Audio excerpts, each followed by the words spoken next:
次的准确的说有3次的加州立法，从 AB 3088直到后面的 AB 1482。对，那这些所有的东西就赶租客的禁令在州的层面，实际上是在2021年的9月30号就到期。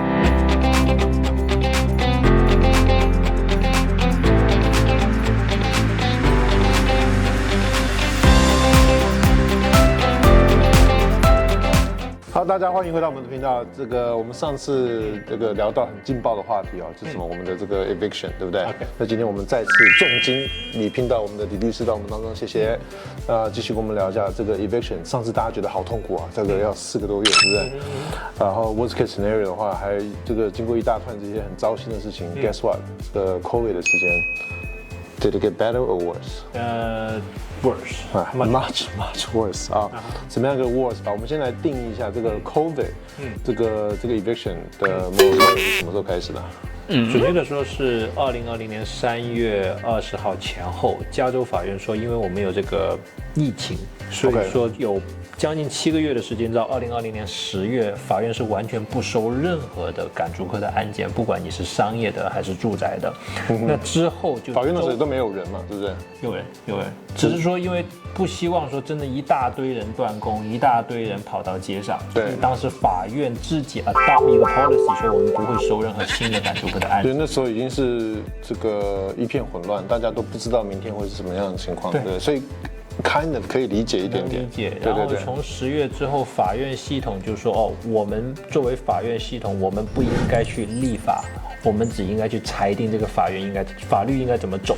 所以说之后就有2次的准确的说有3次的加州立法，从 AB 3088直到后面的 AB 1482。对，那这些所有的东西就赶租客的禁令在州的层面，实际上是在2021年的9月30号就到期了。OK， 但是每一个 county 他们仍然有权利去有自己的 moratorium， 相对更严格的 moratorium。那比方说像 San Francisco 啊、LA 啊，就有更严格的 moratorium。就像 LA 到现在3月31号2023年以前，你不能够因为租客没有付房租而去赶他。对，所以我们之前讲说，能够赶租客的几个理由，对不对？那80%原因是因为他没有付房租。那我上次已经跟大家聊过，这个东西要注意什么。那除了这个不能付房租，一般来讲的程序的话，有其他什么理由可以赶房客呢？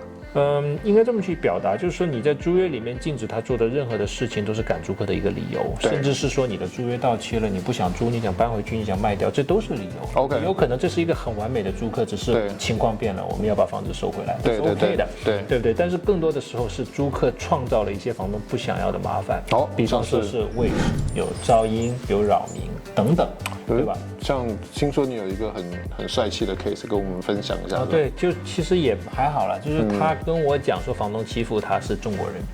那我就他自己是什么人？他自己是在这边念书的一个 F1 的学生，来自中国大陆。OK。那当时我就看说 OK， 或许只是一些 miscommunication， 对吧？直到后来我看完所有的东西之后，我也蛮 surprise 的。他是怎么样个欺负法？先来为他出气。basically 就是他说房东不让他开 party， 那过分啊！怎么样不让开 party 法？那实际是他的 party 也还好啦，就是200-300人，200-300个人，而且这是一个我去吐血。这是一个带门禁的小区，你可以想象那些安保人员有多崩溃啊！安保人员整个像是那个车水 club 外面那种bouncer那种感觉。没错。哇，那来参加这种 party 应该感觉还蛮 safe 的哦。还有 gated community 非常 nice。然后所以跟这房东这边就没有打好协议，200-300个不可以，不允许这样。对，并且状况就是说，它实际上是一个商业性的经营性的行为。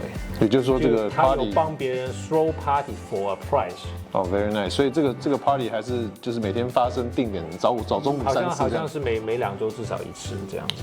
OK， 这个很有生意头脑，这个有在想啊，这个想要做生意的话，找这种人搞不好可以赚钱，但是交租客的话就不可以啊。这个小子挺会玩的啊，这个房东陪他玩的应该心很累。那后来达成协议了。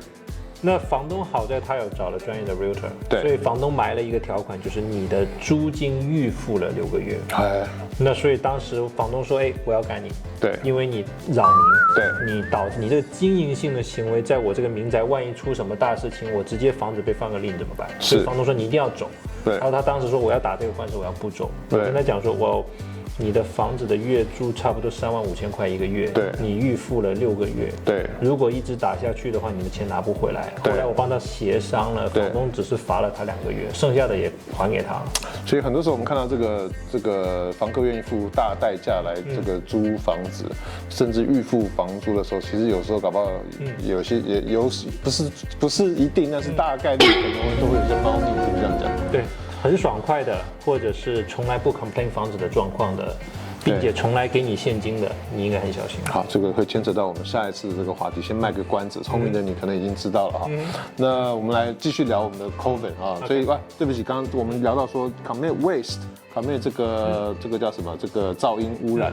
那据我了解，是不是在 COVID 的这段期间，就是 moratorium 在实施这段期间，就是如果你有不在租约上的租客，是不是也不能改？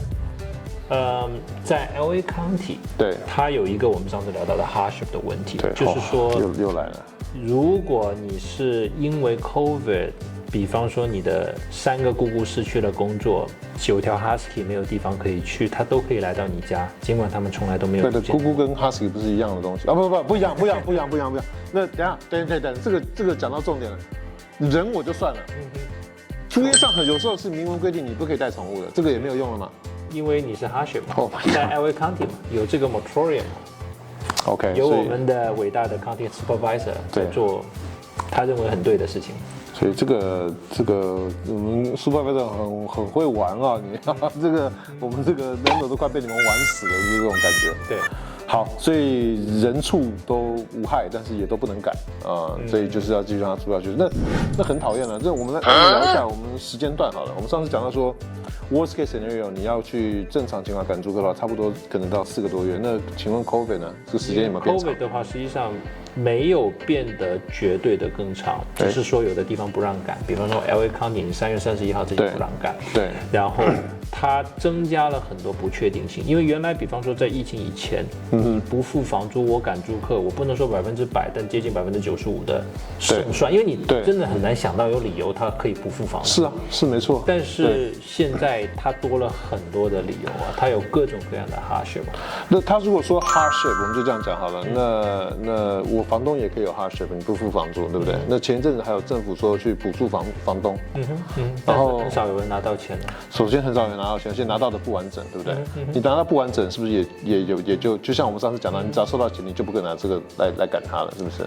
你如果有收到钱，每一个 program 里面都会写说，比方说你拿到的这个钱 cover 的是哪个 period， 对，那这个 period 之内的欠租你不能再改。OK， 也就是说，就是在这个欠租的这个 period 里面呢，就归零了。对，你的所谓的3天 pay or quit 要从那之后才能开始算。没错。非常非常的 healthy 啊！好，这个各位，我都不知道我们的政府为什么会这么爱我们啊！那个不是租客的我们的话，大家其实都很担心这个事情。那之前一路也讲到说有这个房东在北加州抗议，对不对？那为什么？因为这个租客不但不付房租，还当起了2房东。没错。收钱收到一个盆满钵满，然后房东到后来没办法，只能沦落到街头上去抗议绝食，然后引起了一波这个粉丝，大家加入他，终于把这个东西力挽狂澜。然后 San Francisco 这个东西就此终止了。LA 也有人效法，那个人不知道现在饿死了没，因为听说我们的 supervisor 还想继续 extend 到什么时候？他希望到明年的3月份。明年的3月份啊，这个也是 hardship， 这是一个非常宽的定义。这个有点不能理解，因为the COVID as we know，在今年的4月是不是还是什么时候要把它整个 live 起来，就是说不存在了，是不是？应该说是拜登政府的提法是今年的5月，那就会彻底的消除掉因为 COVID 的联邦政府层面的紧急状态。那何有 COVID hardship 之有呢？到明年3月份，这是完全不合理。他说，如果有很多人，我无法理解啊。对。但他说这是一个，如果我们不这么做，我们会有更多的 homeless people。对，这又牵扯到 homeless 的问题，因为我们上次讲到 homeless 的这个原因可能是 multifaceted， 包括它解决的方针可能也是有不同的这个切入点跟它的指导方针。可是，我觉得政府就花很多钱，然后搞了很多这个 seemingly politically correct 的一些 agenda 去试着去 address 这些，但是我觉得好像把这个坑越挖越大了，是不是这样讲？是这样。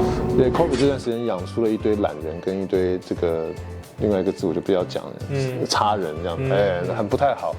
那变成说本来住人家房子付房租这是天经地义的事情，那这个东西变成也有这个把戏可玩，那甚至养出来这个所谓的谈判的事情，对，而且变成这个东西变成一个专业租客，可不可以这样讲？有这种 term 啊？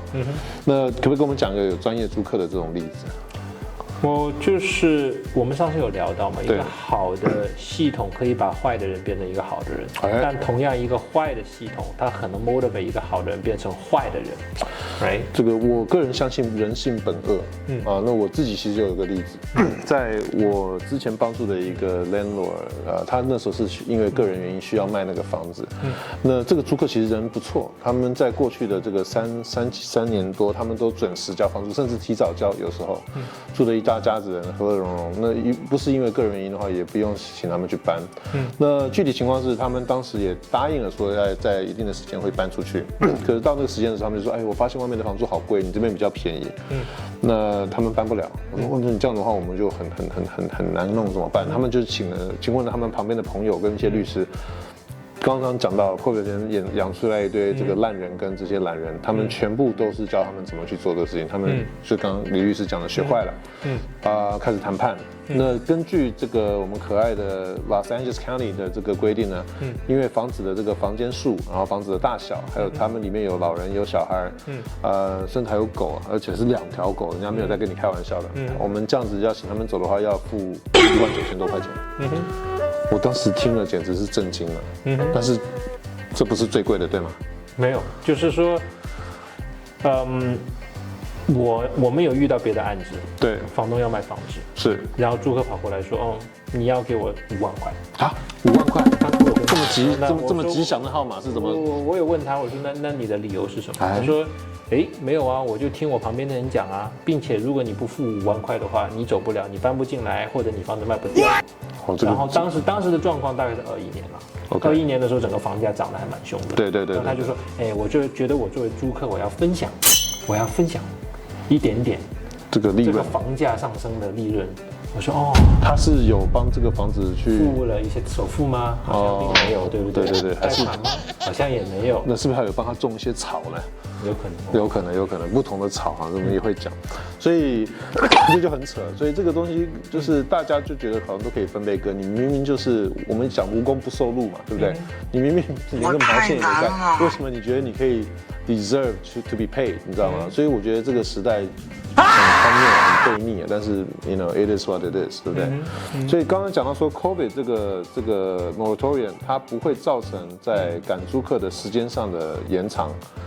对不对？说明如果你可以达到这个坎，但是在那个坎之前的话，多了好多不同的关卡，多了很多理由。对，因为现在有 LA County 希望说所有的房子，不管你的年份，不管你是不是 single house， 对，都要 cover by 这个租客保护法。OK， 那就意味着说你很多都要全部给60天通知才能解约。对，并且你的解约的理由也是受限制的。那这个60天的东西其实很被动了，让人家有时候不是给他一个通知，反而是给他一个 idea， 他开始说，我要有一些行动的这种感觉是吗？蛮讨厌的。那吕律师能不能跟我们大家聊一聊，有没有几个就是你的建议？我们就是现在因为大家都很怕当房东啊，那我觉得。在这个一刀被蛇咬，10年怕井绳，这样不太对。当房东表示你在做一个 investment， 我觉得做这个 investment 去 collect 这些 passive income 还是有必要的，对不对？因为房地产这个东西上面，我们还是鼓励大家在这方面能够做得多，因为你除了本身每个月有人能够帮你供租之外，你还有 equity， 对吗？然后包括说你以后 exchange 为了你的小孩，为了你的 loved ones， 你有很多东西可以做。那有没有给我们大家有几个建议，就是说当房东其实要注意哪几个东西要去做或不要去做？我相信主要的来说是3个点了。第一就是说你在前期你的合约要做好，你对你的租客的筛选要很审慎。首先你要 run 他的 credit， 确认他给你的驾照是不是真的。很多房东就是拿到一个驾照复印一下，拍个照片就没有了。对，你首先要去 run 他的 credit， 看一看有没有什么判决等等的东西。对，并且我们一般会建议房东说，让你的经纪人帮忙去找他，去要他的雇主过去3个月的 paycheck。对，我要求你去提供你的银行对账单，我不要求看你每一个 transaction， 对，但我只要看你每个月的那个 beginning balance 和 ending balance，对，我就知道哦，你不是每个月花到你的账户只剩6块8毛8的。对对，然后又进了20万没有用。对，没错。这个不是月光族，这叫日光族啊，每天都在花光光。哦，并且我们一般会要求说，你会要求他去提供他之前每一任不能说每一任啊，最近3任房东的一个 reference。是，因为很多时候我们就算跟租客签了一个保密协议，当有新的房东打给我们的时候，我们都会说，他其实人还是蛮好的。那如果你能 read between the line， 你也知道我在讲了什么。对，其实我自己，这是我自己的体会，就是打给这个对方房东的话，如果对方房东很想要他走的话，他绝对会把他夸得跟飞到天上去一样。他如果说这个不太想让他走，或是正常理由的话，他也不会特别为他说什么，所以你基本上挖不到什么好东西。对，那就像你刚刚讲的，如果这个人讲话，他的 tone 里面有一些那种 hesitation， 没错，可能就可以闻出一些那种端倪来，是吗？没错。好，那第二条就是说，你再去，因为加州还有一点很讨厌，就所有人可以告所有人，那就变成说，万一如果你说他说我们歧视或者什么报复性的解约都很麻烦。对。所以说你在筛选租客的时候，你最终确认以前，你会尝试用一些绕弯的方法，去获得这个租客完整的信息。OK， 说，你平时都几点钟下班呢？对，要不要去接小孩啊？要不要去接宠物啊？对。那你不能问婚姻、对，信仰、性取向嘛？那是 discrimination。对。但是你可以说，你要不要去陪伴你的 loved one？对。有什么 hobby？对。那这2个其实都是筛选。那第3个，其实我们上一个视频有聊到，就是说，绝大多数时候你不希望找到我们，你更多的希望说，如果问题开始出现，那并且它不是一个家庭，就如果他突然之间家庭收入支柱挂掉了，对，那 OK， 这是一个很 sorry 的 situation， 我们一起来 figure out 一个解决方案。比方说，我有类似的 case， 我们就会说，那要不要你不要住我们这么贵的房子，对，先租 apartment， 这样你的钱花的比较少，对，甚至说我们给你免一点点租，对。但是如果这个人我觉得 set boundary 这个点蛮重要的，对，就是你一旦 set 了这个 boundary， 你说 OK， 如果你没有如期交，我就要警告你，对。然后其实这个 issue 还 apply to 很多华人的房东，我这个租客蛮好的，对，我6、7年没有涨房租了，是，但是他也付租金付得蛮如期的，对。问题来了，当市场一开始改变，当你想赶他的时候，他突然发现，外面的东西现在这么贵。然后他就不走了。对，所以我觉得租客好是好，但是你还是要适当的去涨一涨房租。对，因为你包括我们讲买卖这一点来讲的话，很多时候这个人家讲说，我房子是带租客，很适合你们做那个investor 来买。可是外面都收3000，为什么你这边收1600多啊？因为我都没涨房租。那我现在涨好了，对不起，我们这边有这个 rent control， 你最多也就是涨个10%，那你涨到2000打死了嘛？你跟外面还差了整整1000，那怎么算是？不要忘了我们上周聊的那个 motion， 他说要限制全年只能涨3%哦。在通胀的这个状况下，只能涨3%。我们的政府真是有这种德政，真的是非常爱我们的人民，我都不知道怎么去感谢他们。所以，真的是这样发生的话，那对我们这些不涨租的就更有限制了嘛，对不对？所以。不要去过分的这个对人家仁慈啊，你到最后人家不会来感谢你，可能会来利用这个东西。我觉得我们该争取的，我们可以去争取，在有限的范围内，我们可以就是减免一点，甚至如果你想要做好人，我今年收你那么多租，我年底给你一个好的圣诞礼物什么也可以啊，没错，对不对？你想要去帮人，想要干嘛？但是不要去让自己陷入一个窘境，没错，对不对？边界感很重要，对，这个是很重要的，所以 boundary 要 set boundary，set expectation。好，那谢谢吕律师今天在我们中间跟我们有这样的好的分享，那大家就对我们今天 COVID 这个中间的这个 moratorium 也好，或者是它的这个 eviction 的一个 process 可能会有一个更清楚的理解。那类似这样子的干货，我们未来会持续的带给大家。谢谢你们的观赏，那我们期待下次再见到你们，爱你们。